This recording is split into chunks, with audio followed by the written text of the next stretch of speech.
ஜெபத்தை கேட்கிறவர், prayer answering God. சாதாரண தெய்வத்தை ஆராதிக்கல.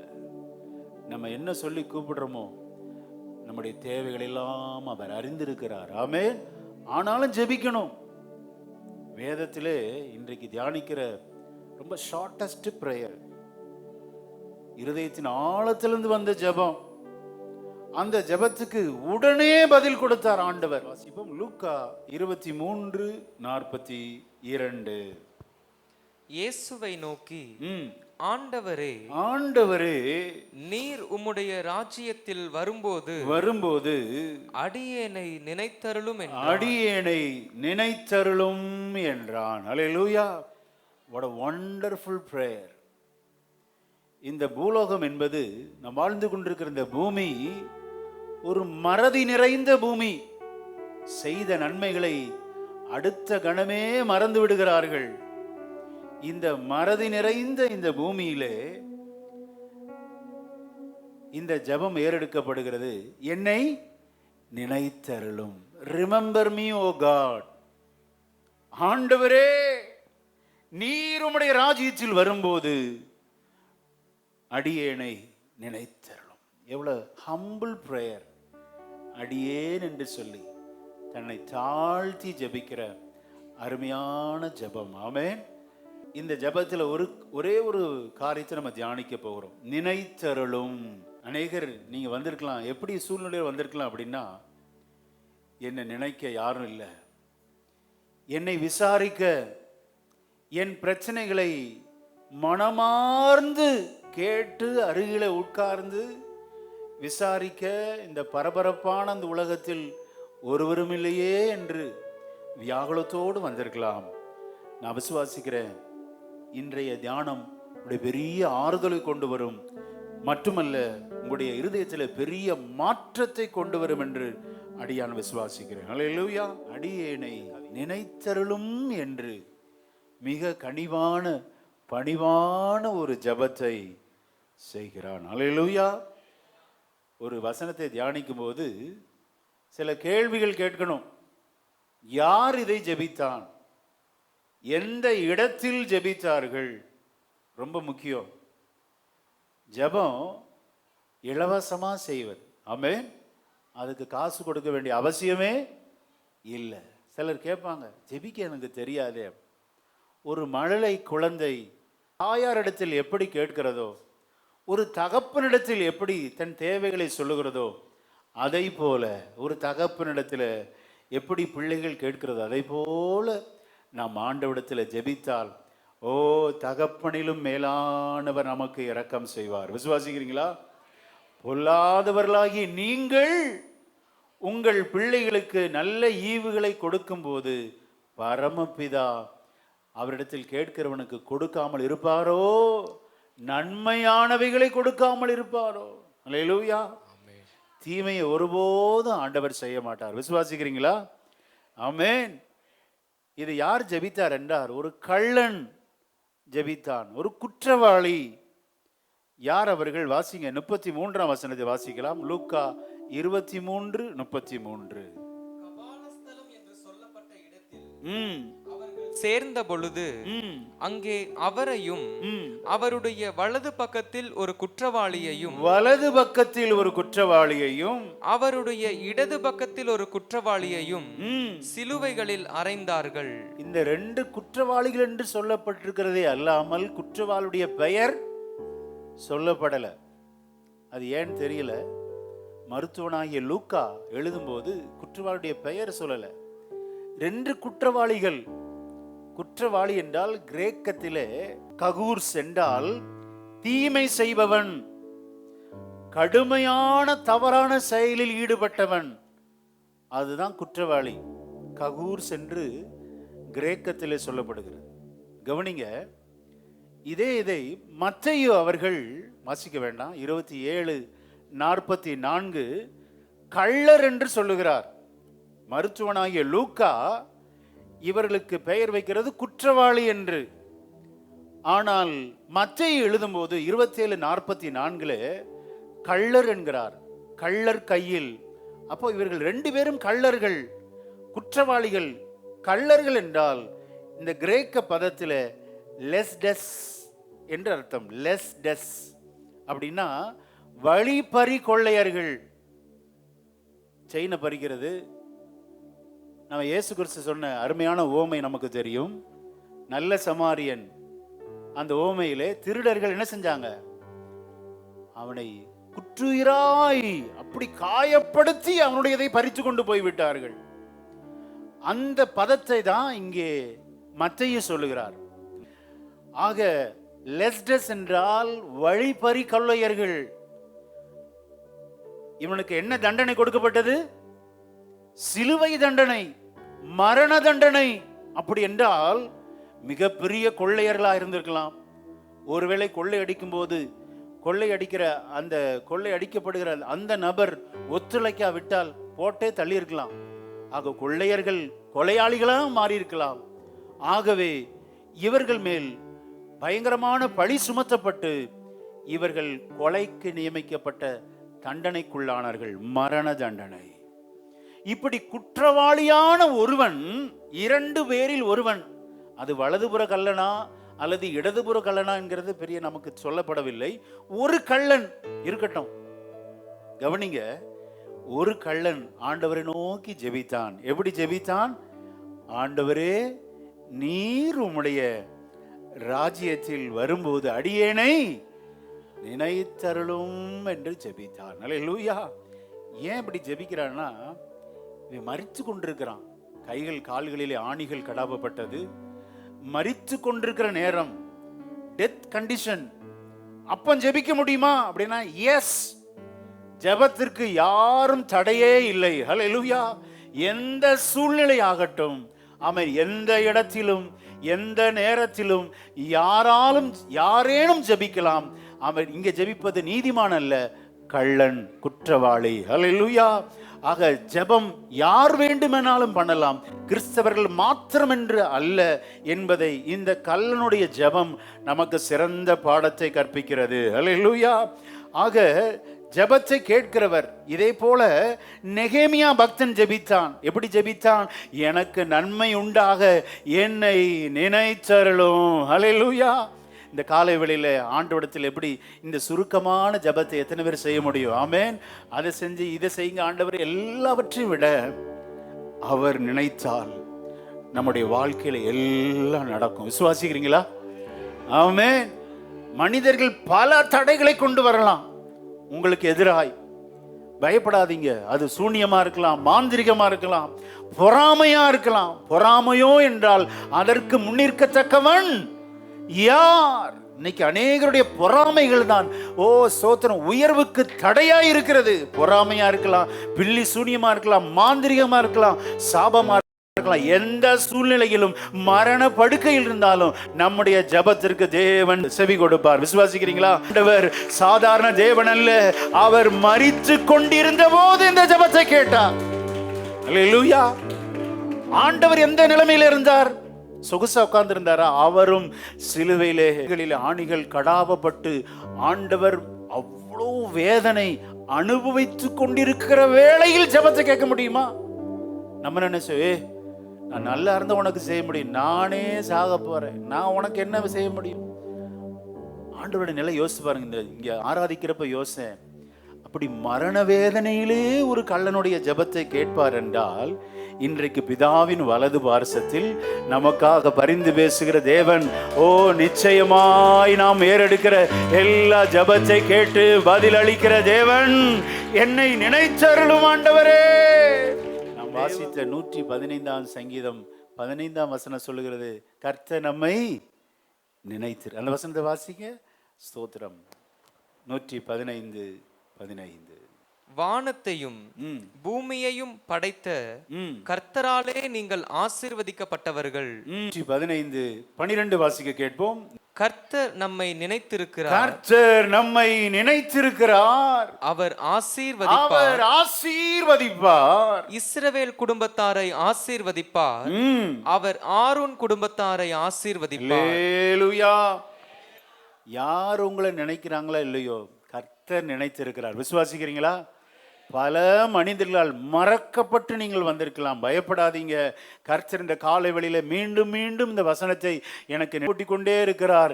கர்த்தர் உங்களை நினைச்சிருக்கிறார் பிரதர் சிஸ்டர். கர்த்தர் உங்களை நினைத்திருக்கிறார். அவர் உங்களை நிச்சயம் ஆசீர்வதிப்பார். இஸ்ரவேல் குடும்பத்தாரை ஆசீர்வதிப்பார்.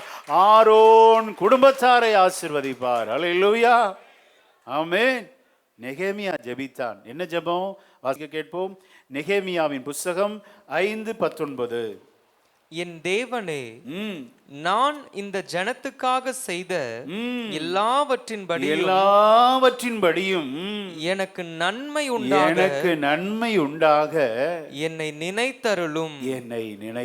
பக்தர்கள் அநேகர் ஜெபித்திருக்கிறாங்க. சிம்சோன் ஜெபித்தான். கண்கள் எல்லாம் பிடுங்கப்பட்டு தூண்களின் நடுவே கட்டி கொண்டிருந்த போது ஜெபித்தான். ஓ, இந்த ஒரு விசை என்னை நினைத்தருளும். அல்லேலூயா, ஆமென். ஆக ஸ்தோத்திரம். சிம்சோன் ஜெபித்தார், நெகேமியா ஜெபித்தார், எசேக்கியா ஜெபித்தார். உன் வாழ்நாள் நோடு முடிந்தது என்று சொல்லும்போது, ஆண்டவர் என் உத்தமத்தை நான் உமக்காக செய்ததை நினைத்தருளும். ஆண்டவர் 15 வருஷம் கூட்டி கொடுத்தார். விசுவாசிக்கிறீங்களா? இன்றைக்கு நாம் இந்த செய்கிற இந்த சுருக்கமான உண்மையான ஆழமான ஜெபம் மிகுந்த பலனை கொண்டு வரும். கர்த்தரை ஆசீர்வதிப்பார். இஸ்ரவேல் குடும்பத்தாரை ஆசீர்வதிப்பார். ஓ, ஆரோன் குடும்பத்தாரை கர்த்தர் ஆசீர்வதிப்பார். ஆமென். கர்த்தருடைய அந்த பதில் பாருங்க. ஜெபத் ஆண்டவர் மரண வேதனையிலும் சிலுவையிலே எல்லா இரத்தத்தை ஊற்றி கொண்டிருந்த போது கர்த்தர் அவனுக்கு மிக அழகாக தெளிவாக பதில் அளிக்கிறார். ஆமென். வேதம் சொல்லுகிறது, நாம் நினைப்பதற்கும் வேண்டிக் கொள்வதற்கும் மிகவும் அதிகமா. நம்ம ஒன்னதான் கட்டிருப்போம். ஆண்டவர் 10 தர அவர் வல்லவராய் இருக்கிறார். ஆமென். அவன் என்ன கேட்கிறான்? உமது ராஜ்யம் வரும்போது அடியேனை நினைக்கதான் சொல்றான். ஆண்டவர் இடமே கொடுத்துட்டார். அடுத்த வசனத்தை வாசிக்கலாம். ஆமென். லூக்கா 23:43 வாசிக்கலாம். இயேசு அவனை நோக்கி, இன்றைக்கு நீ என்னுடனே கூட பரதீசில் இருப்பாய் என்று மெய்யாகவே உனக்கு சொல்லுகிறேன் என்றார். அல்லேலூயா. இந்த மெய்யாகவே என்று சொல்லுகிற வார்த்தை வேதத்துல 76 தடவை வருகிறது, ரிப்பீட் ஆகிறது. 76 டைம்ஸ். இது சாதாரணமான நேரத்துல சொன்னா பரவாயில்ல, முழு வேதனையும் சரீரத்துல அனுபவித்து கொண்டிருந்த போது ஆண்டவர் ஜெபத்துக்கு மிக அழகாக பதில் கொடுக்கிறார். அல்லேலூயா. இன்றைக்கு எஸ் நீ கேட்கிற செகண்ட் கம்மிங்ல என்ன நினைத்தருளும் ஆண்டவரேன்னு சொல்லி, இல்லப்பா இன்னைக்கே உனக்கு நான் பரதீசில இடம் தருகிறேன். அல்லேலூயா. எத்தனை பேர் இப்படி ஜெபித்து வந்தீங்கன்னு தெரியல. உங்க பிள்ளைகளுக்காக நீங்க ஜெபித்திருக்கலாம், உங்கள் குடும்பத்துக்காக ஜெபித்து கொண்டிருக்கலாம். கர்த்தர் சொல்லுகிறார், ஓ இன்றைக்கே உனக்கு பதில் உண்டு. ஓ, நீ அடுத்த வருஷத்துக்காக ஜெபித்து கொண்டிருக்கலாம், அடுத்த மாதத்துக்காக அல்லது அக்டோபர் மாதத்துக்காக ஜெபித்து கொண்டிருக்கலாம். கர்த்தருடைய வார்த்தை வருகிறது, இன்றைக்கே today you will get the answer. நம்ம தியானிக்கிற இந்த வார்த்தை எந்த இடத்தில், அது ரொம்ப முக்கியம். from where அப்படின்னா குரூசிஃபிகேஷன், சிலுவையில் அறையப்பட்ட போது நடந்த கான்வர்சேஷன். அல்லேலூயா. மரண படுக்கையில பேசுறது ரொம்ப முக்கியம். பார்த்தீங்களா? நம்ம என்னைக்கு கேட்குறோம் இந்த வார்த்தையை? குட் ஃப்ரைடே அன்னைக்கு கேட்போம். அதுக்கப்புறம் அவ்வளோதான். சிலுவையில் மொழிந்த 7 மொழி என்ன யாருக்கு வேணும்? இப்படி போயிடுவோம். சிலுவையிலே மொழிந்த 7 வார்த்தைகள் மிக முக்கியமான வார்த்தைகள். ஆமென். சிலர் கேட்பாங்க, பார்த்தீங்களா, இறந்தப்ப உங்க அப்பா என்ன சொன்னாரு, உங்க அம்மா இறக்குறப்ப என்ன சொன்னாங்க? ஏன்னா இறக்கும் தருவாயில் பேசப்படுகிற வார்த்தை மிக முக்கியமான வார்த்தை. அதுல நகைச்சுவைலாம் இருக்காது. சீரியஸான வேர்டு அந்த வேர்டு. சாதாரணமா, ஏன்னா அவ்வளோ மரண வேதனை அனுபவித்து கொண்டு அந்த இடத்துல ஜோக் அடிக்க முடியுமா? எவ்வளவு ஆழமான அழுத்தமான வார்த்தை, சிலுவையிலே மொழிந்த வார்த்தை. அந்த 2வது வார்த்தை தான் இப்ப நம்ம தியானிக்கிறோம். எல்லாம் சேர்ந்து வாசிக்கலாமா? ஆண்டவர் பேசின ஆழமான அர்த்தம் நிறைந்த வார்த்தைகளை வாசிக்கலாம். ஜெபத்திற்கு பதில் கொடுத்த வார்த்தை 43ஆம் வார்த்தையை கருத்தாய் வாசிக்கலாமா? இயேசு அவனை நோக்கி, இன்றைக்கு நீ என்னுடனே கூட மெய்யாகவே உனக்கு சொல்லுகிறேன். அல்லேலூயா. இதுக்கு ஒரு தலைப்பு கொடுக்கணும்னா ரட்சிப்பின் வார்த்தை. Is giving salvation. ரட்சிப்பை கொடுக்கிறார். அவன் கேட்கிறான், நினைத்தருளும் ஆண்டவரே. நினைப்பதற்கும் வேண்டுவதற்கும் அதிகமாய் செய்கிறார். நினைக்க சொல்ற, இன்னைக்கே, டுடே, எஸ், இன்றைக்கே நீ என் கூட பரதீசில் இருப்பாய். ஹல்லேலூயா. இதில் ஆழங்கள் அநேக. விசுவாசி மரித்த அடுத்த கணம் பரதீசில் இருப்பான். ஹல்லேலூயா. அப்ப நம்ம மறுமையான வாழ்க்கை எவ்வளவு ஆச்சரியமான வாழ்க்கை பார். இதெல்லாம் யோசிக்கிறதே இல்லை நம்ம. மரணத்துக்கு அப்புறம் ஒரு மிக சிறப்பான வாழ்வு இருக்கிறது. ஹல்லேலூயா. பரதீசு, பாரடைஸ், எவ்வளவு மகிழ்ச்சியான இடம். இந்த வசனத்தை தியானிக்க after death what is happening எல்லாம் நமக்கு கிளியரா தெரியும். ஒரு விசுவாசி மரிக்கும் போது பரதீசில் இருப்பான். ஒரு துன்மார்க்கனாய் மரிக்கும் போது அவன் பாதாளத்துக்கு செல்வான். ஹல்லேலூயா. இயேசுவை சுற்றி 2 கள்வர்கள் இருக்கிறார். ஆனா கிளியரா சொல்றாரு, யார் அவனிடத்தில் ரட்சிப்பை கேட்டுக்கொண்டானோ அவனுக்குத்தான் அருளுகிறாரே ஒழிய எல்லாருக்கும் அல்ல. ஆமென். ஆனா திறந்த வாசல் தான், அவரவர் விருப்பம்தான். பகுத்தறிவை பிரயோகிக்க வேண்டும். காலையில சொன்னேன், மல்டிபிள் சாய்ஸ் கொஸ்டின்ல தான் இன்னைக்கு அநேக அரசாங்க வேலைகள் இருக்கிறது. நிறைய ABCDE 5ல எதை கரெக்டா செலக்ட் பண்ணணும். தப்பா செலக்ட் பண்ணா முடிஞ்சு. அரசாங்க வேலையும் இல்லை, உயர் படிப்பு இல்லை, எதுவும் இல்லை. எல்லாம் சாய்ஸ் இஸ் அவர்ஸ். தெரிஞ்செடுப்பு என்பது நம்முடைய கரத்திலே கொடுக்கப்பட்டிருக்கிறது. ஆண்டவர் ஆமென். இன்றைக்கு அவன் கேட்கிறான், நீங்க வரும்போது ஆண்டவரே செகண்ட் கம்மிங்ல, இப்ப ஆண்டவர் மரிக்க போறது அவனுக்கு கன்ஃபார்ம் ஆயிருச்சு. செகண்ட் கம்மிங் பத்தி பேசுறான் ஆண்டவர் விட்டனே அப்படிங்கிற. அப்ப ஜெபத்துக்கு எவ்வளவு இமீடியட் ஆன்சர், ஆனா ஆழமா செய்யணும். ஆமென். ஆண்டவரை தேடி கருத்தான ஜெபம், கருத்தான தேடுதல் இருக்குமானால் அதன் பலன் பல மடங்கு நீங்கள் பெற்றுக்கொள்ளுவீர்கள். ஹல்லேலூயா. எத்தனை பேர் இருந்தார்கள் அவரை சுற்றி? வேதபாரகர் இருந்தார்கள், பரிசேயர் இருந்தார்கள், பிரதான ஆசாரியர் இருந்தார்கள், வழிபோக்கர் இருந்தார்கள், சீஷன் ஒருவன் இருந்தான், தாய் இருந்தால். யாருக்குமே கிடைக்காத பாக்கியம் இன்றைக்கு, டுடே, அவரிடத்தில் யார் வேண்டிக் கொள்கிறார்களோ அவர்களுக்கு உடனே மறு உத்தரவு அருளி செய்கிறார் நம்முடைய ஆண்டவர். அல்லேலூயா. நல்ல ஜெபத்தை கேட்கிற தேவனுக்கு கரங்களை தட்டி கர்த்தருக்கு மகிமை செலுத்துவோமா? ஹல்லேலூயா.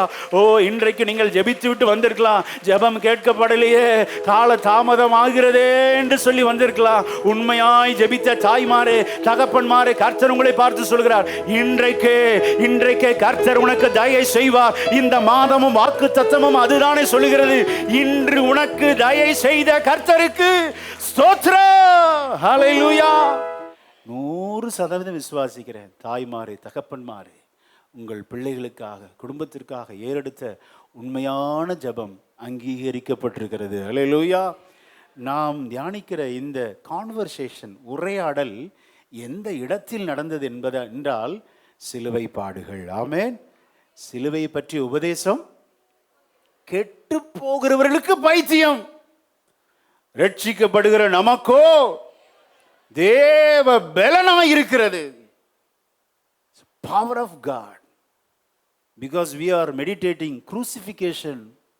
சாதாரண அதிகாரத்தின வேத வாக்கியத்தை நம்ம தியானம் பண்ணல. சிலுவை பாடு மரணத்தின் போது நடந்த உரையாடலை தியானித்துக் கொண்டிருக்கிறோம். விசுவாசிக்கிறீங்களா? நான் விசுவாசிக்கிறேன். இந்த தேவ செய்தி உங்களை அதிகமாய் பலப்படுத்தி ஒரு பெரிய பலனை கொண்டு வரும், சந்தேகமே இல்லை. ஆமென். 1 கொரிந்தியர் 1:18 வாசிக்க கேட்போம். சிலுவையை பற்றிய உபதேசம் கெட்டு போகிறவர்களுக்கு பைத்தியமாய் இருக்கிறது. பைத்தியமா இருக்கு. ரட்சிக்கப்படுகிற நமக்கோ அது தேவ பலனாய் இருக்கிறது. இந்த செப்டம்பர் மாதம் முதல் வார செய்தி சிலுவையை பற்றிய செய்தி. ஆமென். சிலுவையை தியானிச்சு தானே இதை எடுக்கணும்.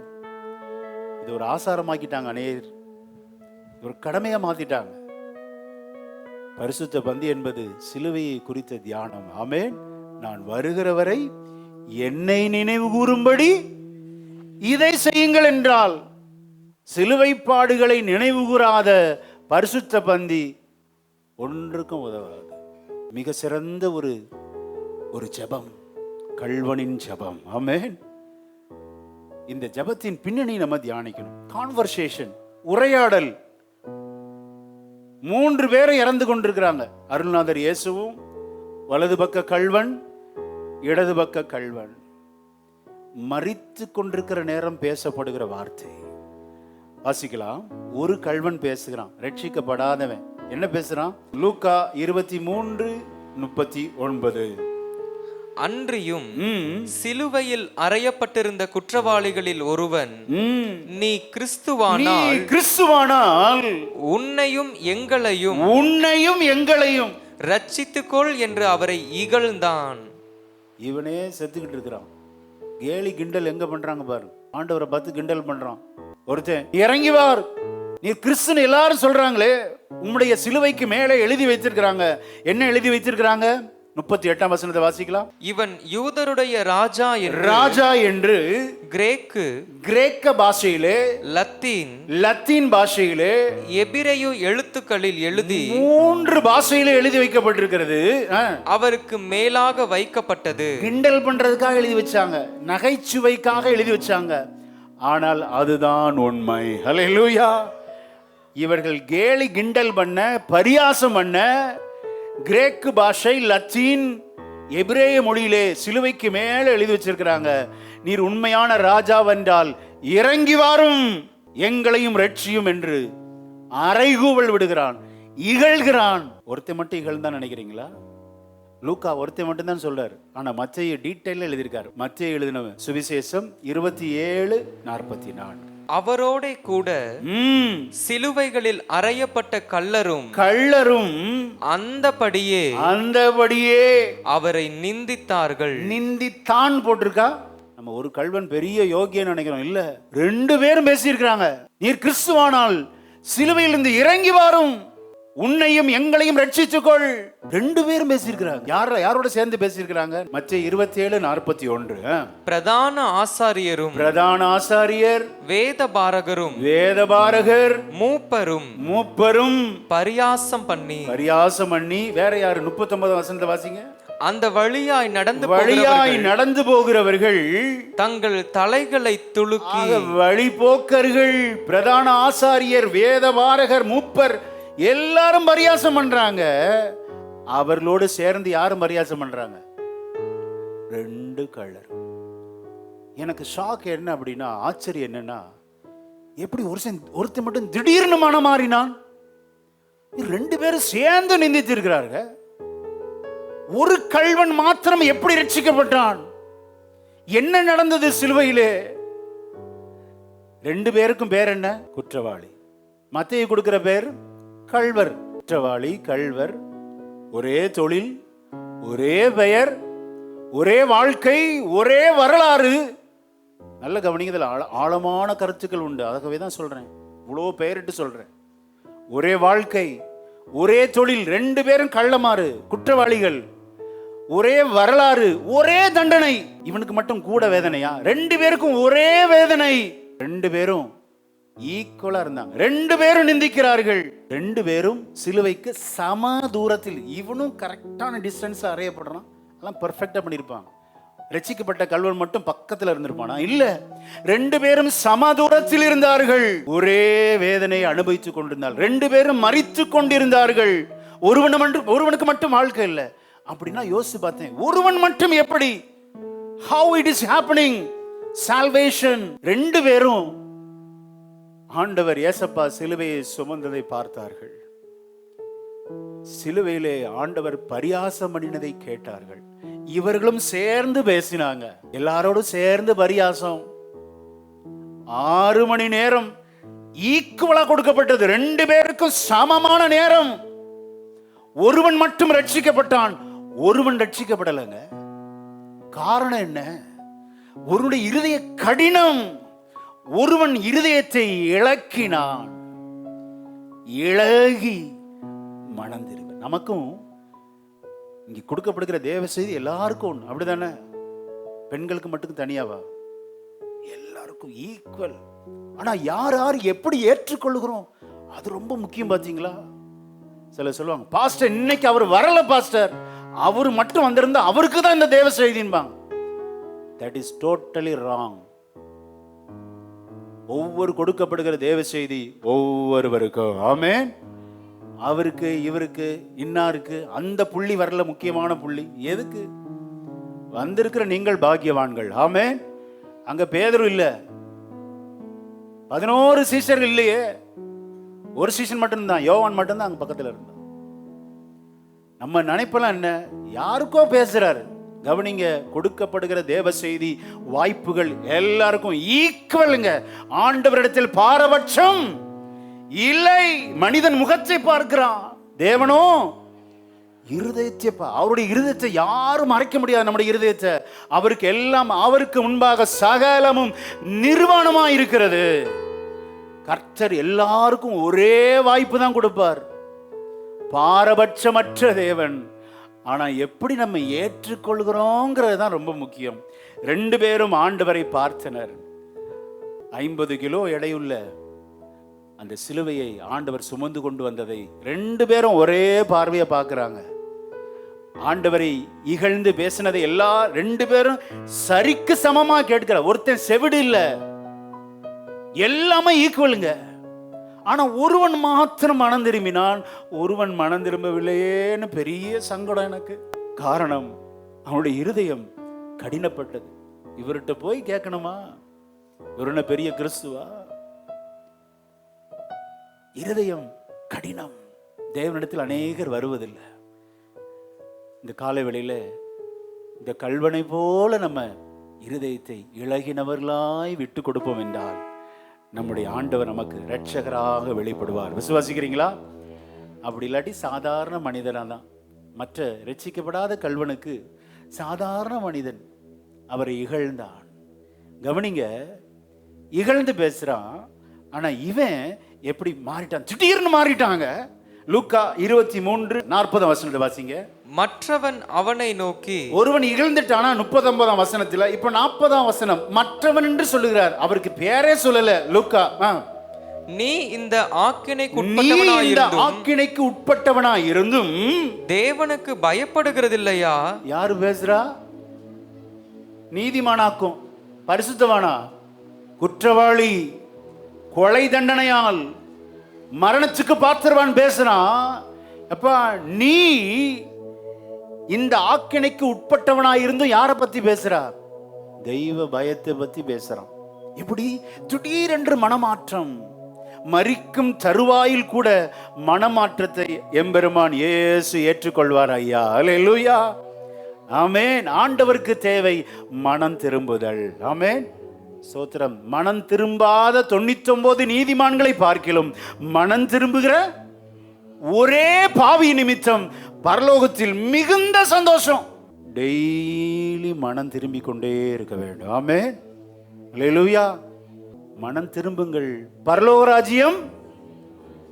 மனம் திரும்பிட்டா பக்கத்துல வந்துடுச்சு பாருங்க. மனம் திரும்ப திரும்ப நம்ம பரலோக ராஜ்யத்திற்கு அடுத்துள்ளவர்களாய் மாறிவிடுகிறோம், தூரமானவர்கள் அல்ல. மனம் திரும்பணும்.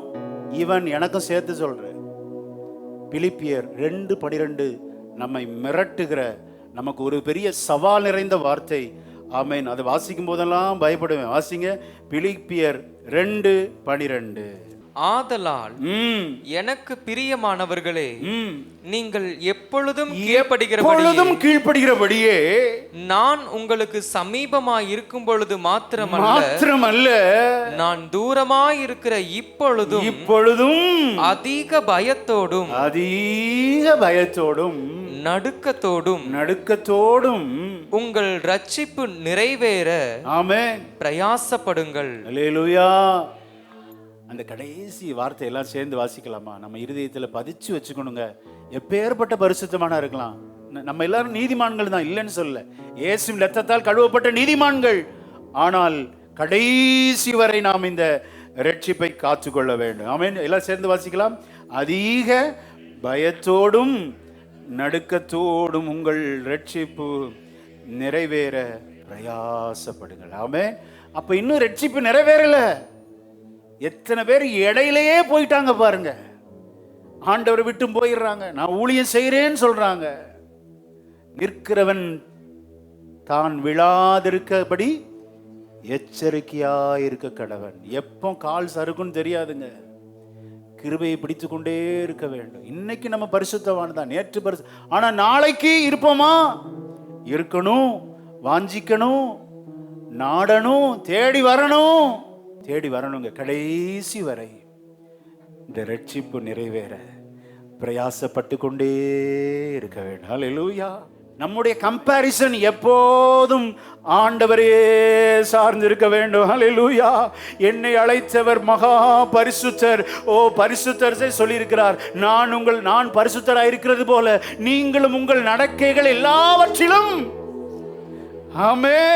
மனிதர்களையோ அல்லது பரிசுத்தவான்களையோ ஊழியர்களையோ ஒரு நாளும் கம்பேரிசனுக்கு கொண்டு வராதீங்க. ஆமே. பரிசுத்தவான்களை கொண்டு வரலாமா? கண்டிப்பா பரிசுத்தவான் ஒரு சபை மெய்ப்பெண், மற்றவர்களுக்கு முன்மாதிரியா நடக்கணும். ஆனாலும் பாருங்க, ஆண்டவர் யோவானுக்கு சொல்றார், சோத்திரம், நான் மீண்டும் வரும் வரை இவன் இருக்க சித்தமானால் உனக்கு. அவனை எதுக்கு பார்க்கிற? பேதுருவை பார்த்து சொல்றாருல்ல, பேதுருவே, நீ யோவானை கம்பேர் பண்றியா? என்ன பார், ஏன் கூட நான் உனக்கு கொடுத்த பொறுப்புகளை பார். என் ஆடுகளை மேய்ப்பா, அதை மட்டும் ஃபோக்கஸ் பண்ணு. என் ஆட்டுக்குட்டிகளை மேய்ப்பாயாக, சில்ட்ரன்ஸ் மினிஸ்ட்ரி, அதை ஃபோக்கஸ் பண்ணுங்கிறாரு. யாரையும் கம்பேர் பண்ணாத. ஹல்லேலூயா. இந்த மனம் திரும்புதல், இந்த தாழ்மை எப்போ வரும் நல்ல ஞாபகம் வச்சுக்கோங்க. என்னைக்கெல்லாம் ஆலயத்துக்கு உள்ள வர்றோமோ ஆண்டவரை அருகில வைத்துக் கொள்ள வேண்டும். ஹல்லேலூயா. அவர் என் வலது வாரசத்தில் இருக்கிறபடியால் நான் அசைக்கப்படுவதில்லை. ஆண்டவரையே பக்கத்தில் வச்சிருக்கிறப்ப அவருக்கு முன்பாக நம்முடைய நீதி அழுக்கான கந்தங்க பிச்சைக்காரன் ட்ரெஸ் மாதிரி நம்முடைய ட்ரெஸ். எப்பவுமே நம்முடைய கம்பேரிசன் யாரு தான்? ஆண்டவர் தான். அப்படி ஒரு கம்பேரிசன் இருந்துச்சுன்னா நான் சொல்றேன், கண்டிப்பா சொல்றேன், நம்முடைய வாயின் வார்த்தைகள் தாழ்மையான வேண்டுகோளாக இருக்கும். அல்லேலூயா. அவருடைய நீதிக்கு முன்பாக என் நீதி எங்கே? அவருடைய ஜெபத்துக்கு முன்பாக என் நீதி, என் ஜெபம் எங்கே? அவருடைய பரிசுத்தத்திற்கு முன்பாக என்னுடைய பரிசுத்தம் எங்கே? மார்பிலே அடித்து கொண்டு ஜெபித்தான். யார் ஜெபித்தான்? மார்பிலே அடிச்சு யார் ஜெபிப்பா? யார் அழுவா? ஒரு மரண வீட்டுக்கு போறவன் தான் மார்பிலே அடிச்சுட்டு, ஐயோ என்னை விட்டு போயிட்டே ராசா. அப்போ இழப்பு, நான் உன்னை தன்னை இழந்தவனாக யார் ஆண்டவருக்கு முன்பாக நிற்கிறானோ அவனே தன்னை தாழ்த்த முடியும். அல்லேலூயா. மார்பிலை அடித்துக்கொண்டு என்ன சொன்னா? பாவியாகிய, பாவின்னு ஒத்துக்கிட்டான். பாத்தீங்களா? மனுஷட்ட போய் சொல்லிடாதீங்க நீங்க பாவின்னு, உங்களை தூற்றி தெரிஞ்சிருவாங்க. தேவ சமூகத்துக்கு வரும்போது நான் பாவி ஆண்டவரே. உண்மைதான், நம்ம இரத்தத்தால் கழுவப்பட்ட ஜனம்தான், நீதிமான ஆக்கப்பட்ட ஜனம், நீதிமானாய் பிறந்த ஜனம், நீதிமான ஆக்கப்பட்ட ஜனம், converted by blood of Jesus. ஆனா தேவனுக்கு முன்பாக வர்றப்ப இந்த தாழ்மை வேண்டுமா? இருக்கக்கூடாதா? கண்டிப்பாக வேண்டும் தாழ்மை. பாவியாகி என்மேல் கிருபையாயிரும். தாழ்மை உள்ளவர்களுக்கு தேவன் கிருபை கொடுத்துக்கிட்டே இருப்பார். தாழ்த்திக்கிட்டே இருங்க. ஆண்டவர் சொல்றாரு, சபையே மனம் திரும்பு, கர்த்தர் அழைக்கிறார். தேவனுடைய முதல் பிரசங்கம் எதுதான்? ரிப்பன்ட், மனம் திரும்பு. ஆண்டுடைய முதல் பிரசங்கம் மனம் திரும்பு, கடைசி பிரசங்கம் மனம் திரும்பு. ஒரு வேதத்தை போதிக்கிற போதகன் கண்டிப்பா மனம் திரும்புதலை குறித்து பிரசங்கம் பண்ணணும். சில நினைக்கலாம், இதை போய் புறஜாதிகளை சொல்லுங்க பாஸ்டர், சுவிசேஷ பிரசங்கம் இல்ல. ஆண்டவர் பிரசங்கிக்கும்படி கட்டளை கொடுத்திருக்கிறார். ஒருவேளை உங்களை மாற்றிக்கொள்ளாம நான் அப்படியே தான் இருப்பேன், என் சுபாவத்தை நான் மாற்றிக்கொள்ளவே மாட்டேன்னு கர்த்தர் இன்றைக்கு நாம் ஒவ்வொருவரையும் இன்க்ளூடிங் மீ என்னையும் அழைக்கிறார். அல்லேலூயா. எத்தனை பேர் மனம் திரும்ப ஆயத்தமா இருக்கிறோம்? சத்தம் வரலையே. அல்லேலூயா. பழைய சுபாவத்தை தூக்கி போட்டுறணும். ரூத் கடந்த காலத்தை குழி தோண்டி புதைத்தாள். ஐயா, தன்னுடைய இழந்ததை எல்லாம் புதைத்தாள். எனக்கு ஒரு வாழ்வு உண்டு என்று சொல்லி மாமியாரோடு கரம் கோர்த்து அவள் 7 வகையான தீர்மானங்களை எடுத்து பெத்லெஹேமுக்குள் பிரவேசி பார்த்து ஆண்டவர் சொல்ல, இன்றைக்கு கர்த்தருக்கு ஒப்பு கொடு, மனம் திரும்பு, கர்த்தருக்கு முதலிடம் கொடு, கர்த்தர் உன்னை வாளாக்காமல் தலையாக்குவார். ஆமென். ஆபிரகாம் ஆசீர்வாதம் எப்ப வரும்? தகப்பன் வீட்டை மறந்தான், தன்னுடைய தேசத்தை மறந்தான், சொந்த பந்தத்தை மறந்தான். ஆண்டவர் அழைப்பு கொடுத்த போது, இதோ வருகிறேன் ஆண்டவரே, தான் போகும் இடம் இன்னதென்று அறியாத போது கூட ஆண்டவரை விசுவாசித்தான். ஆமென். தகப்பன் வீட்டை விட்டனால அவனுடைய பெயர் என்ன? விசுவாசத்தின் தகப்பன். சொந்த தேசத்தை விட்டான், நேட்டிவ் பிளேஸ். சிலவங்க விடுற மனசே இல்லை. என்ன பாஸ்டர், பிறந்த இடத்தை போய் விட சொல்றீங்களே? இன்னைக்கு ஆண்டவர் அழைக்கிறார், நீ விட்டனா உனக்கு ஆசீர்வாதம். ஆண்டவருக்காக. அல்லேலூயா. அவன் சொந்த தேசத்தை விட்டான், இஸ்ரவேல் தேசமாகவே மாற்றி விட்டார். அல்லேலூயா. நான் விசுவாசிக்கிறேன், நீங்க அப்படி ஆண்டவருக்காக சில உறுதியான ஆழமான தீர்மானங்கள் எடுத்தீர்கள் என்றால் உங்களை ஒரு தேசமாகவே மாற்றுவார். இந்த காரணம்பேட்டையில் உங்களுடைய பெயரை ஆண்டவர் பெருமைப்படுத்துவார். நீங்கள் அநேகருக்கு ஆசீர்வாதமாய் இருப்பீர்கள். கர்த்தருக்காக வைராக்கியமாய் நில் சபையே. மனம் திரும்பு. காலை வெளியில மனம் திரும்ப வேண்டும். மனம் திரும்பாட்டா ரொம்ப டேஞ்சருங்க. எங்க போய் மனம் திரும்பவும் நினைக்குது. வாசிச்சோன்னு ரொம்ப எனக்கு ஷாக் ஆயிருச்சு. இங்க பூலோகத்துல மனம் திரும்பலனா பாதாளத்துல போய், ஆனா பாதாளத்துல போய் ஒரே ஜெபம், ஐஸ்வர்யவான், ஆண்டவரே எனக்கு 5 சகோதரர்கள் உண்டு, ஒருவரையாவது அனுப்பும், அந்த சகோதரர்கள் இங்கு வராதிருக்கும்படி செய்யும். இங்க ஜெபிக்கலனா பாதாளத்தை போய் தான் ஜெபம். அந்த ஜெபம் குப்பைக்கு. இப்பெல்லாம் பேசுறாருன்னு கோவப்படாதீங்க. உண்மையை ஓங்கி அடிக்கணும். சத்தியத்தை ரெக்கார்ட் ஆகுது, ஆகட்டும். யார் பரியாசம் பண்ண எனக்கு பிரச்சனை இல்லை. சத்தியத்தை ஓங்கி உரைக்க என்னை அழைத்திருக்கிறார். இல்லாட்டி ஏன்ட்ட கணக்கு கேட்பார். அவன் திருச்சபைக்கு நீ சொல்லி கொடுத்தியா? இங்கு மனம் திரும்பாவிட்டால் பாதாளத்துல போய் ஜெபிக்க வேண்டிய நிலைமை. அந்த வசனத்தை வாசிக்கலாமா? நம்மை மிரட்டுகிற அச்சுறுத்துகிற வார்த்தை லூக்கா 16:30. அதற்கு அவன், ஐஸ்வர்யவான், அப்படி அல்ல, அப்படி அல்ல, தகப்பனாகிய ஆபிரகாமே, ஆபிரகாமே, மரித்தோரிலிருந்து ஒருவன் அவர்களிடத்திற்கு போனால் மனம் திரும்புவார்கள் என்றான். எங்கிருந்து பேசுது? பாதாளத்திலிருந்து மனம் திரும்புதலை குறித்து பேசு. ஆனா உயிரோடு இருக்கிறப்ப சுகபோகமான வாழ்க்கை, சம்பிரமமாய் வாழ்ந்தான். ஆடம்பரம் என்ன, அவன் சாப்பாடு என்ன. கவனிங்க, இந்த காலையில் ஒரு காரியத்துக்கு நம்ம முக்கியத்துவம் கொடுக்கணும், ஒரு அழுத்தம் கொடுக்கணும். இந்த கள்வன் தன்னை குற்றவாளி என்று ஒற்றுக்கொள்ளுகிறான். ஆமே. தேவ சமூகத்துக்கு வரும்போது இந்த இடத்துல குறைவு இருக்குன்னு ஒத்துக்கணுங்க. Accept yourself. That is very important.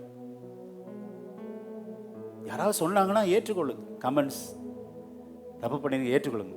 ஆமா, தவறி இருக்கிறேன், சாரி சாரி கேட்டு பழகணும்.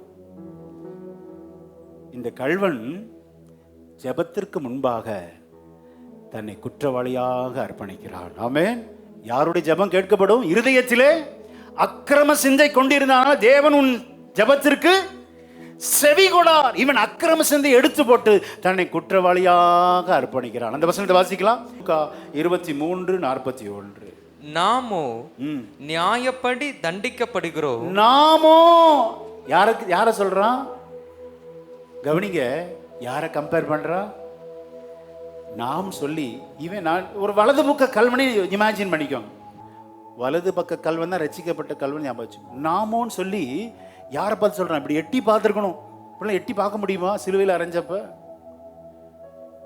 நடுவுல ஆண்டவர், ஏன்னா அக்கிரமக்காரர்கள் ஒருவராக எண்ணப்படும் பொருட்டு ஏசாயா 53:12 படி அக்கிரமக்காரர்கள் ஒருவராக எண்ணப்படும் பொருட்டு கள்வர் மத்தியில் ஒரு கள்வனாக ஆண்டவர் சிலுவையில் அறையப்பட்டார். நடுவுல ஆண்டவர் வலது பக்க கள்வன் இப்படி எட்டி பார்த்து சொல்லியிருப்பான், அப்பா நாமோ யாரை சேர்த்துக்கிறான்? அவனை சேர்த்துட்டு ஆண்டவரோட கம்பேர் பண்றான். வாசிங்க. நாமோ நியாயப்படி ரோமானிய அரசு நமக்கு மரண தண்டனை கொடுத்திருக்கிறது. நாம் குற்றவாளிகள், குற்றம் செய்தவர்கள். நாம் நடப்பித்தவைகளுக்கு தக்க பலனை அடைகிறோம். இவரோ தகாதது ஒன்றையும் நடப்பிக்கவில்லையே என்று அல்லேலூயா தன்னை பாவியாக ஆண்டவரை நிரபரா கொஞ்ச நேரத்துக்கு முன்னாடி தான் தூசிச்சுட்டு இருந்தான். இவனு சேர்ந்து எல்லாரோட தூசி எப்படிங்க இப்படி மாறினா? இவன் ஆண்டவரை ராஜாவாக பார்க்கிறான். அல்லேலூயா. கேலி கிண்டல் பண்ணா பாருங்க, அந்த வாசகத்தை பார்க்கறான். ராஜான்னு சொல்றாங்களே, இவருக்கு ஒரு ராஜ்யம் இருக்கிறது என்று விசுவாசிக்கிறான். ஆமென், அல்லேலூயா. இப்ப இவர் ராஜா இல்ல, கிறிஸ்து. ஆனால் மரித்ததுக்கு அப்புறம் இவர் ராஜாவாக வெளிப்பட போகிறார். அல்லேலூயா. இவர் ராஜாதி ராஜாவாய் வருவார். அவருக்கு ஒரு பெரிய ராஜ்யம் இருக்கும். அந்த ராஜ்யத்தில் என்னை நினைத்தருளும் ஆண்டவரே. அல்லேலூயா. அப்போ தன்னை தாழ்த்துக்கிறான் பாருங்க, நாமோன்னு சொல்லி அவனை 2 பேரையும் சேர்த்து ஆண்டவர் முன்பாக போடுகிறான். ஒரு குற்றவாளியை போல நாங்கள் தண்டிக்கப்படுகிறது உண்மைதான் ஆண்டவரே.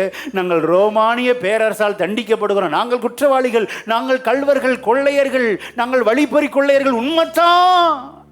நீரோ நிரபராதி. அல்லேலூயா. ஜெபிக்கிறவர்கள் எப்போதும் தன்னை குற்றவாளியாக அர்ப்பணித்து ஜெபிக்கிற ஜெபம் உண்மையான ஜெபம். ஆமென். C.H. ஸ்பர்ஜன் சொல்றார், ஒரு மனிதன் எப்படி ஜெபிக்கணும் அப்படின்னா, ஒரு ராஜாவின் இடத்தில் ஒரு சேவகன் மண்டியிட்டு தன்னுடைய விண்ணப்பத்தை வைப்பது போல ராஜாதி ராஜாவின் இடத்தில் நம்முடைய விண்ணப்பங்களை நாம் செய்ய வேண்டும். அல்லேலூயா. எவ்வளவு பணிவான விண்ணப்பம், எவ்வளவு கனிந்து விண்ணப்பம். அப்படி எத்தனை பேர் ஜெபிக்க தங்களை அர்ப்பணிக்கிறீங்க? ஜெபிக்கிறவர்களுக்கு என்ன இருக்கும்? தெய்வ பயம் இருக்கும். நீ தேவனுக்கு பயப்படவில்லையா அப்படிங்கிறார் பாருங்க. தெய்வ பயம் உள்ளவர்கள் ஜெபிக்கிறவர்கள் தங்களை குற்றவாளிகளாக நினைப்பார்கள். ஆண்டவரை மகா பரிசுத்தராய் பார்ப்பார்கள். தங்களுடைய நீதிகளை அழுக்கான கந்தைகளாய் பார்ப்பார்கள். ஆண்டவரை ராஜாதி ராஜாவாய் பார்ப்பார்கள். ஆமென். கர்த்தரை நிரபராதிகளாக பார்க்கிறார்கள். தொடர்ந்து வாசிங்க. இவரோ தகாதது ஒன்றையும் நடப்பிக்கவில்லையே என்று அவனை கடிந்து கொண்டு. யாரை கடிந்து கொண்டு? இப்படி சாஞ்சிக்கிட்டே சொல்லிருமான்னு நினைக்கிறேன். நான் கெஸ் பண்றேன், இமேஜின் பண்றேன். நம்ம செஞ்ச தப்பு, நம்ம சேர்ந்து திருநம் பத்தியா, கொள்ளையடிச்சம் பத்தியா, ஒருத்தனை போட்டு சாச்சம் பத்தியா, அதுக்காக தண்டனை போடுறோம். இவரோ, நீ அமைதியாரு, கம்மன்று, திட்டாத. இவன் இப்போ என்ன ஆகுறான் அப்படின்னா, அவனுக்காக இவன் பரிந்து பேசுறான். டேய் அமைதியாடுறா, பாவத்தை கூட்டிக்காத. ஒரு உண்மையான விசுவாசி அழிந்து போகிற ஆண்டவரை இகழ்கிற ஜனங்களுக்காக பரிதபிக்க வேண்டும். ஆமென். கொஞ்ச நேரத்துக்கு முன்பாகத்தான் இவனும் சேர்ந்து இகழ்ந்தான். எப்படி இவனுக்கு இப்படி ஒரு வெளிப்பாடு கிடைத்தது? பிதாவே இவர்களுக்கு தாங்கள் செய்கிறது இன்னதென்று அந்த ஜெபத்தை இவன் கேட்கிறான். இப்படி இகழ்ந்து பேசுறோமே, என்ன மன்னிக்கிற குணம் இவர். இந்த குணம் நமக்கு இல்லையே. இவ்வளவு சாந்தமா பதில் சொல்றாரு. நிச்சயமாக இவர் கிறிஸ்துவாய் இருப்பார். அல்லேலூயா. இவர் ஒரு ராஜாவாய் இருப்பார். இவர் ஒரு சாதாரணமான ஆள் அல்ல. சிலுவையில் அறைந்து கொண்டிருக்கும் போது கர்த்தர் அந்த வார்த்தையை உதிர்த்தார் என்று லூக்கா எழுதுகிறார். சிலுவையிலே கடாவு கொண்டிருக்கும் போது பிதாவை நோக்கி ஜெபிக்கிறார். பிதாவே, தெரியாம செய்யறாங்க, என்ன அறையிறாங்க ஆண்டவரே. இதெல்லாம் 700 ஆண்டுகளுக்கு முன்பாக பக்தன் ஏசாயா சொன்னதல்லவா? அந்த வசனம் நிறைவேறும்படி தானே நடக்குது. இவங்களை மன்னிச்சு விட்டுருங்களேன் ப்ளீஸ். பக்தன் ஏசாயா 700 ஆண்டுகளுக்கு முன்பாக சொன்ன அந்த வார்த்தை தானே இப்போ ஃபுல்ஃபில் ஆயிட்டு இருக்கு. இவங்களை விட்டுருங்களேன், தெரியாம செய்யறாங்க. இதெல்லாம் கவனிக்கிறான் தேவ ஜனம். எல்லாவற்றையும் கவனிக்க வேண்டும். இவன் கவனிக்கல, இடதுபுறம் கள்ளன் கவனிக்கல, இவன் எல்லாவற்றையும் கவனிக்கிறான். இயேசுவை உற்று பார்க்கிறான். இவர் பதில் ஒன்றும் சொல்லவே இல்லையே, மன்னியும் என்று சொல்லுகிறாரே. இவர் உண்மையான ராஜா. ஆகவே தான் ராஜ்யத்தை குறித்து பேசுறான். செகண்ட் கம்மிங்ல நமக்கு தெரியும், ஆண்டவர் பிரதான தூதர்களோடு எக்கால சத்தம் துணிக்கும் போது மத்திய ஆகாயத்தில் ஆண்டவர் தூதர்களோடு இறங்கி வருவார். ஆமென். இது நமக்கு இதை வாசிச்சனாலதான் தெரியுது. மரிக்கிறப்ப தெரியுமா என்ன வெளிப்பாடு? ஆண்டவரை கவனிக்கிறான். இவன் கண்களை ஷார்ப்பாக்குறான். காதுகள் அந்த முதல் வார்த்தையை அது அப்படியே எதிர்த்து கொண்டே இருக்கு. இவ்வளோ மன்னிக்கிற சுபாவமா சுபாவமுடையரா இருக்கிறாரு. கவனிங்க, நம்ம எல்லாருக்கும் 24 hours. யாருக்காவது ஆண்டவர் 20 hours கொடுத்திருக்கிறாரா? எல்லாருக்கும் ஈக்குவலா கொடு. இந்த கல்வனுக்கு 6 மணி நேரம் சிலுவையிலே ஆண்டவரை மரிப்பதை பார்ப்பதற்கு நேரம் கொடுக்கப்பட்டது. இந்த கல்வனுக்கும் 6 மணி நேரம் கொடுக்கப்பட்டது. ஆனால் ஒருவன் மாத்திரம் நேரத்தை சரியாக பயன்படுத்தினான். ஐயா, இன்றைக்கு ஆண்டவர் நம்மை பார்த்து கேட்கிறார், கொடுக்கப்பட்ட நேரத்தை சரியாக நீங்கள் பயன்படுத்தி இருக்கிறீர்களா? ஆண்டவரை நாம் எப்படி பார்க்கிறோம் ஐயா? கண்களை சரியாக பயன்படுத்தினான், காதுகளை சரியாக பயன்படுத்தினான், சரியான வாயை பயன்படுத்தினான். அந்த வார்த்தை கேட்கலன்னா அவனுக்கு பாரடைஸ் கிடைச்சிருக்குமா? பரதீசு. கொடுக்கப்பட்ட நேரம், கொடுக்கப்பட்ட பார்வை, கொடுக்கப்பட்ட காதுகள், கொடுக்கப்பட்ட வாய், வார்த்தைகள் எல்லாம் சரியா பயன்படுத்தினாங்க. using right choice. இப்ப யோசிக்க ஆரம்பிச்சிட்டான்.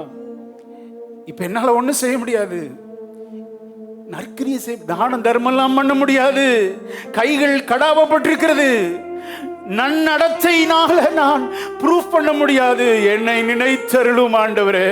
இப்படிப்பட்ட ஒரு கோர நிலையில மாட்டிக்கிட்டேன், என்ன நினைப்பீங்களா? கவனிங்க, ஆண்டவர் ஃப்ரீ, இலவசமா கொடுக்கிறார். ஆமென், அல்லேலூயா. அந்த வசனம் ஆச்சரியமான வசனம். வாசிக்கலாம். 1 தீமோத்தேயு 1:15 வாசிக்கிறோம். சிலுவையிலே ஆண்டவர் தமது சிலுவையின் நோக்கத்தை நிறைவேற்றுகிறார்.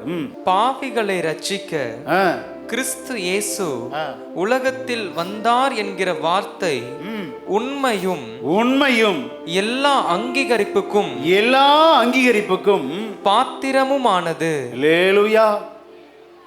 குற்றவாளின்னு ஒத்துக்கொண்டனால்தான் விலையேற பெற்ற ரட்சிப்பை கொடுக்கிறார். ஆமென். இவன் நற்கிரியை செஞ்சான், தான தர்மம் பண்ணானா, ஏழைகளுக்கு ஏதாவது துணிமணி வாங்கி கொடுத்தானா, ஆகாரம் ஏதாவது கொடுத்தானா, எதுவுமே இல்லை. நற்கிரிகள் ஒன்றும் இல்லாத போது இலவசமாய் கொடுக்கப்பட்ட ரட்சிப்பு. ஆமென். எபேசியர் 2:8 வாசிக்கும்படி அன்பாய் கேட்டுக்கொள்கிறேன். கிருபையினாலே விசுவாசத்தை கொண்டு ரட்சிக்கப்பட்டீர்கள். ரட்சிப்பு எப்படி கிடைச்சிருக்கு பார்த்திருக்காங்க? கிருபையினாலே விசுவாசத்தை கொண்டு ரட்சிக்கப்பட்டீர்கள். இலவசமாய் கிடைத்த ரட்சிப்பு. அல்லேலூயா. ஆமென். ரோமர் 3:24 வீட்டுல போய் வாசிச்சு பாருங்க. பாவிகளை ரட்சிக்க 1 தீமோத்தேயு 1:15 பாவிகளை ரட்சிக்க கிறிஸ்து இயேசு உலகத்தில் நீதிமான்களையா? ஆண்டவர் கேட்கிறார், யாருக்கு வைத்தியன் வேணும்? யாருக்கு வேணும்? பிணியாளிகளுக்கு தான் வைத்தியன் வேணும். நமக்கு ஆண்டவர் வேணும்னா தேவ சமூகத்துக்கு வரும்போது அப்படியே நெஞ்ச நிமித்திட்டு வரக்கூடாது. தாழ்த்தி இருதயத்திலே மார்பிலே அடித்து கொண்டவர்களாய், இழந்தவர்களாய் வர வேண்டும். அல்லேலூயா. ஆமென். மனம் திரும்ப தங்களை அர்ப்பணிக்கணும். அப்படி அர்ப்பணிக்கும் போது தேவன் இரக்கமுள்ளவராய் இருக்கிறார். அல்லேலூயா. லூக்கா 15 கவனிங்க, 3 விதமான இழப்புகள் சொல்லப்பட்டிருக்கிறது. என்ன இழப்பு? லூக்கா 15 காணாமற் போன ஆடை 99 ஆடுகளை விட்டுவிட்டு ஒரு ஆட்டை தேடி மேய்ப்பன் போனான். ஏன் போனா? அந்த ஆடுக்கு பகுத்தறிவு இல்லை, ஆகவே மேய்ப்பன் போனான். சரி, தொலைந்த ஒரு நாணயம் ஒரு சூர்ல எடுத்து, விளக்குமாறு எடுத்து ஃபுல்லா தேடி கண்டுபிடிச்சிட்டா. மிகுந்த சந்தோஷம். தொலைந்த ஆடு கிடைத்த பொழுது மிகுந்த சந்தோஷம், தொலைந்த நாணயம் கிடைத்த போது மிகுந்த சந்தோஷம். ஆனா தொலைந்த இளைய குமாரனை தேடி ஆண்டவர் போனாரா? சொல்லுங்க பாப்போம். போகலங்க. மனம் திரும்புதல் நம்மிடத்தில் உண்டாவதற்கு ஆண்டவர் வெயிட் பண்ணிக்கிட்டே இருப்பார். ஆண்டவர் காத்துக்கொண்டே, தேடி வரமாட்டார். பகுத்தறிவு ரொம்ப முக்கியம். பகுத்தறிவை நம்ம யூஸ் பண்ணணும். எதனால ஆண்டவர் விட்டு தூரம் போயிருக்கிறோம்? மனம் திரும்பணும். அவன் மனம் திரும்பின போது மிக அழகான வார்த்தையை உதிக்கிறான். வாசிக்க, லூக்கா எழுதின சுவிசேஷம், இளைய குமாரன். அந்த வார்த்தை ரொம்ப முக்கியம். லூக்கா 15:18 வாசிக்க கேட்போம். நான் எழுந்து என் தகப்பனிடத்திற்கு போய் தகப்பனே பரத்துக்கு விரோதமாக. இவன் அறிக்கை எப்படி இருக்குங்க? எதற்கு விரோதமா? அப்போ பரம தகப்பனுக்கு விரோதமா பாவம் செஞ்சிருக்கிறங்கிறத ஒத்துக்கிறான், பாவிங்கிறத ஒத்துக்கிறான். ரெண்டாவது உமக்கு முன்பாகவும் தன்னுடைய தகப்பனுக்கு முன்பாகவும் பாவம் செய்தே இனிமேல் உம்முடைய குமாரன் என்று சொல்லப்படுவதற்கு நான் பாத்திரன் அல்ல, உம்முடைய கூலிக்காரரில் ஒருவனாக என்னை வைத்துக் கொள்ளும் என்பேன் என்று சொல்லி. மனம் திரும்புதல். ரிப்பன்டன்ஸ்னா என்ன? ஆண்டவருக்கு முன்பாக நம்ம பாவியா அர்ப்பணிக்கணும். எந்த மனிதருக்கு முன்பாக செஞ்சோம் அந்த அவருக்கு முன்பாக நம்ம பாவியா நிக்கணும், போய் தாழ்த்தணும். இனி உம்முடைய குமாரன் என்று சொல்லப்படுவதற்கும் நான் தகுதி இல்லை ஆண்டவரே. வேலைக்கு மனசுல சொல்லி பார்த்து அந்த வசனத்தை மீண்டும் வாசிங்க. 19 வசனத்தை வாசிங்க. இனிமேல் உம்முடைய குமாரன் என்று சொல்லப்படுவதற்கு நான் பாத்திரன் அல்ல, உம்முடைய கூலிக்காரரில் ஒருவனாக என்னை வைத்துக் கொள்ளும் என்பேன் என்று சொல்லி. யார்கிட்ட சொல்றாங்க? ரிஹர்சல் எடுத்துக்கிறான். அப்பாட்ட போய் எப்படி பேசணும் அப்படின்னு ரிஹர்சல் மனசுக்குள்ளே சொல்லி பார்க்குறான். அப்பாட்ட போய் நிற்கிறப்ப என்ன சொல்லணும், தன்னை தாழ்த்தி. அப்பா நம்ம சொல்றது நம்ம கடமைங்க. அப்பா இவனை தேடி வந்தாருன்னு தேடி வரவே இல்லை. நம்முடைய ஆண்டவர் தேடிலாம் வரமாட்டார், வெயிட் பண்ணிட்டே இருப்பார். எப்போ வருவான் பார்த்துக்கலாம், எங்கே போயிடுவான். ஆனால் தேடி நம்ம ஆண்டவரை தேடி வரலன்னு வச்சுக்கோங்க, இழப்பு ஆண்டவருக்கு அல்ல, நமக்கு தான். அதை நம்ம புரிஞ்சுக்கணும், அதை மறந்துடக்கூடாது. மனம் திரும்புதல் வந்து நம்ம இடத்துல தான் துவங்குகிறது.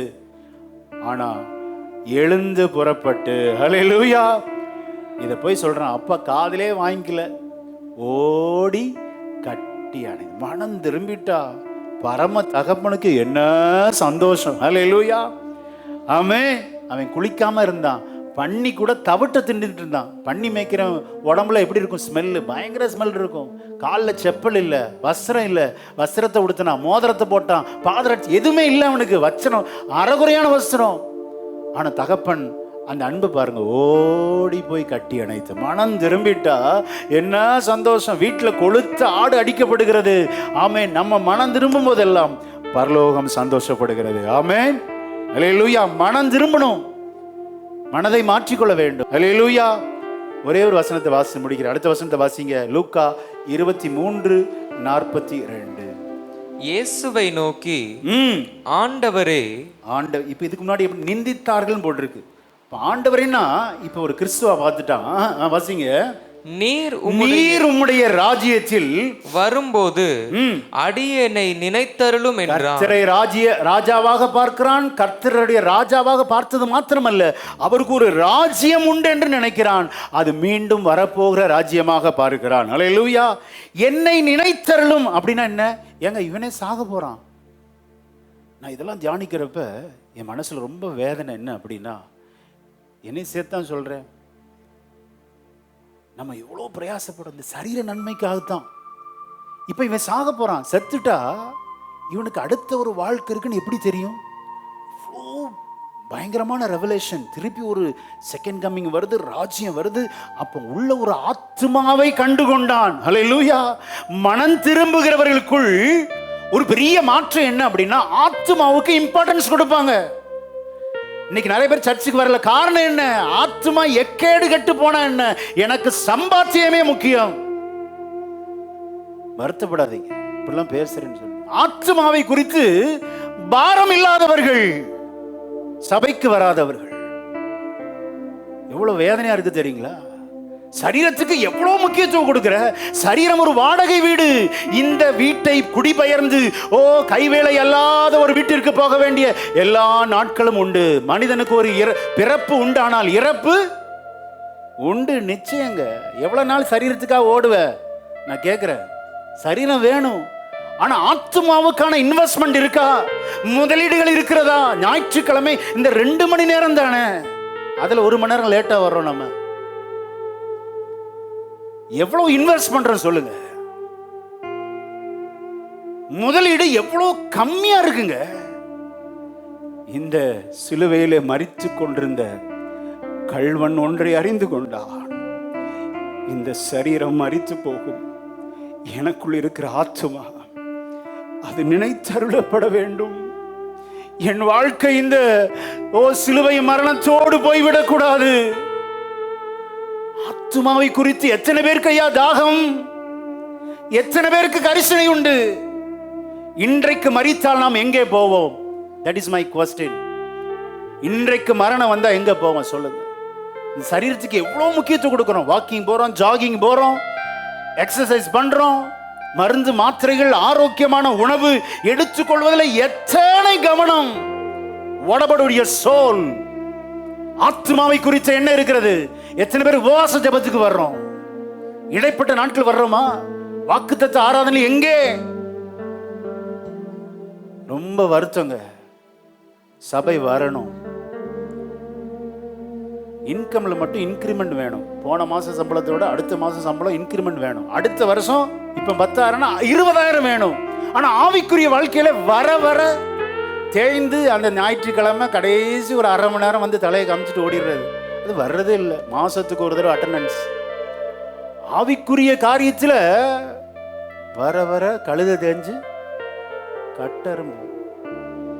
ஒரு முழுமையான ஆவிக்குரியவன் என்பவன் அவன் வளர்ந்து கொண்டே இருக்க வேண்டும். மனம் திரும்புகிற பாவி ஆத்மாவை குறித்த கரிசனை வேண்டும் ஐயா, கரிசனை வேண்டும். உலக பிரகாரமாக இன்கிரிமெண்ட் எவ்வளவு ஆசைப்படுறோம். சொத்து பத்து எல்லாம் வேணும், இன்க்ரீஸ் ஆகணும், மல்டிப்ளை ஆகணும். ஆத்மாவை குறித்த கரிசனை இல்லை. ரொம்ப வேதனைங்க. இந்த கல்வனை பாருங்க, இவன் இப்ப கொஞ்ச நேரத்துல சாக போறான். ஒரு குச்சி எடுத்து முழங்கால ஒட்டச்சி தான் கொண்டாங்க. இன்றைக்கு என்னுடைய கூட பரதேசில் ரட்சிப்பு கிரேட் சால்வேஷன் கொடுத்தார். ஏன்? அந்த மரணத்திலிருந்து, சரீர மரணத்திலிருந்து ஆண்டு தப்பிச்சிருக்கலாமே. சில நேரத்தில் சரீர நன்மைகள் கிடைக்காது. அதை விட விலையேற பெற்ற உன்னதமான ஆசீர்வாதம் மறுமை என்ற பரதீசு. ஹல்லேலூயா. சரீர நன்மை வேண்டான்னு சொல்லல, வேணும். நான் யோசிச்சு பார்த்தேன், சூப்பரான ஜெபம் பண்ணவனால ஆண்டவர் தான் மரித்தார். எல்லாருக்கும் ஏசாயா சொல்லப்பட்டபடி மரித்தார். சரி, இவனை எஸ்கேப் பண்ணிருக்கலாம்ல. எஸ்கேப் ஆகலைங்க. சில யாருக்காவது பெரிய டவுட் இருக்கும், இந்த வியாதி நீங்கவே மாட்டுக்கு பாஸ்டர், சரீரத்தில் ஒரே போராட்டம், பிரச்சனையோடு வாழ்ந்து கொண்டிருக்கிறேன், ஆண்டவருக்கு உண்மையாய் வருகிறேன், கொடுக்கிறேன், ஆண்டவரை கனம் பண்ணுகிறேன், ஆனா இந்த சரீரத்தில் உள்ள பிரச்சனை இன்னும் போகலையே என்று வருத்தத்தோடு இருக்கிற மகளே, ஓ சோத்திர, சரீர பிரச்சனைகளை விட உனக்காக ஒரு ஆயத்த பண்ணப்பட்ட இடம் இருக்கிறது. ஓ சோத்திர, பரிசுத்தவான்கள் ஆராதிக்கிற இடம். ஓ, இந்த பூலோக நன்மையை விட ஆண்டவர் மேலோக நன்மையை உனக்காக வைத்திருக்கிறார் ஐயா. ஆமென். சோர்ந்து போகாதீங்க. அல்லேலூயா. இவன் மரணம், கொடூர மரணம், அதுக்காக அவன் முறுமுறுக்கலையே. ஆண்டவர் சொல்ல, இன்றைக்கு டுடே அப்படின்ட்டார். அப்போ ஒரு விசுவாசி ஆண்டவரை ஏற்றுக்கொண்டவன் மரித்தால் எங்க தான் போவான்? அந்த நிச்சயம் நமக்கு இருக்கிறது, புறஜாதிகளுக்கு இல்லை. What a wonderful God we are saving. Amen. Serving. எவ்வளவு உன்னதமான தேவனை நம்ம ஆராதிக்கிறோம், தொழுகிறோம். ஆமென். ஹல்லேலூயா. இந்த சிந்தையோடு தேவனுக்கு முன்பாக வரும்போது எப்போதும் நம்மை தாழ்த்தினவர்களாய், நம்மை வெறுமையாக்கினவர்களாய், ஆத்மாவுக்கு முக்கியத்துவம் கொடுங்க. ஒருத்தர் மரிக்கிறப்ப ஐசியூல இருந்து ஜெபம் பண்ணாராம். ஆண்டவரே, நீர் இந்த ஜீவனை, டாக்டர்லாம் கைவிட்டாங்க, முடிஞ்சிருச்சுப்பா, லாஸ்ட் மினிட், நீ அவ்வளவுதான் அப்படின்ட்டான். ஐசியூல மூக்குல எல்லாம் மாட்டி இருக்கப்போ ஒரு ஜெபிக்கிறார். நீர் மட்டும் இந்த ஜீவனை கூட்டி கொடுத்தா சண்டே கிளாஸ்லாம் நான் அட்டன் பண்ணுவேன் ஆண்டவர். எப்படி மனம் திரும்புதல் பாரு. சண்டே கிளாஸ் யாருங்க அட்டன் பண்ணுவா? சின்ன பிள்ளைங்க எல்லா மீட்டிங் அட்டன் பண்ணுவாங்க. சண்டே கிளாஸ்லாம் அட்டன் பண்ணியிருக்காரு. 90 வயசு வரை வாழ்ந்தாராம். கை தட்ட மாட்டீங்களா? அல்லேலூயா. ஆண்டவர் அவருக்கு ஜீவனை கூட்டி கொடுத்து 90 வயசு வரை வாழ்ந்தார். எடுத்த பொருத்தனையை பார்த்தீங்களா? மனம் திரும்புதல். அப்படி நம்ம தாழ்த்தி கொண்டே இருந்தால் நம்ம ஆண்டவருடைய ஆசீர்வாதம் பெற்றுக்கொண்டே இருப்போம். அல்லேலூயா. பரிசுத்தமுள்ள நல்ல பிதாவே, இந்த அருமையான ஆண்டவரே, ஸ்தோத்திர, ஆராதனை வேளைக்காக ஜெபிக்கிறோம். நீர் எங்களோடு பேசினீரப்பா. நீர் உம்முடைய ராஜ்யத்தில் வரும்போது அடியேனை நினைத்தருளும் என்று உருக்கமான ஜெபத்திற்கு உடனே பதில் தந்தீரப்பா. நீர் நினைச்சா போதும், பெரிய ஆசீர்வாதங்கள் எங்களுக்கு உண்டு. பரதேசின் அனுபவங்கள் எங்களுக்கு இந்த பூலோக வாழ்க்கையிலே தருகிற தேவன் அப்பா. ஆண்டவரே, இந்த வசனத்தை கேட்ட எல்லாருக்கும் அப்படிப்பட்ட நன்மைகள் உண்டாவதாக இயேசுவின் நாமத்தில் ஜெபிக்கிறோம் நல்ல பிதாவே. ஆமென். ஆமென். ஸ்தோத்திரம்.